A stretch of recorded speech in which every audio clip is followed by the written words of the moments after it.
ഇനിയിപ്പോ ഓരോരുത്തരുടെ സ്റ്റേറ്റസിൽ കാണും ഹാപ്പി ന്യൂ ഇയർ. ചോദിക്കട്ടെ, ന്യൂ ഇയറിന്റെ ആശംസകൾ സമർപ്പിക്കാൻ നീ കഴിഞ്ഞ ഒരു വർഷക്കാലം എന്ത് ചെയ്തിട്ടുണ്ട്? ഇത് നമുക്കൊരു ന്യൂ ഇയർ അല്ലല്ലോ.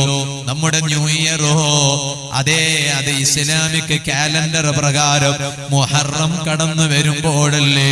അതേ സമയത്ത് ഇംഗ്ലീഷിലെ കാലണ്ടർ പ്രകാരം ഒരു ഡിസംബർ കഴിഞ്ഞ് ജനുവരി തുടങ്ങുമ്പോ നമ്മൾ സ്വന്തം ഒരു വിചാരണ നടത്തണം. ഹാസിബു ഖബല അൻ തുഹസബു. ഇത് എല്ലാ പുരുഷന്മാരോടും പറയുന്നു, സ്ത്രീകളോടും പറയുന്നു. ഞാൻ ഈ കഴിഞ്ഞ ഒരു വർഷക്കാലം എത്ര നിസ്കരിച്ചു, എത്ര നോമ്പ് നോറ്റു, എത്ര തസ്ബീഹ് ചൊല്ലി, എത്ര നല്ലത് ചെയ്തു, എത്ര നല്ലത് സംസാരിച്ചു, എത്ര നല്ലത് കേട്ടു, എത്ര നല്ലത് ചിന്തിച്ചു, എത്ര നല്ല സ്ഥലങ്ങളിലേക്ക് നടന്നു നീങ്ങി.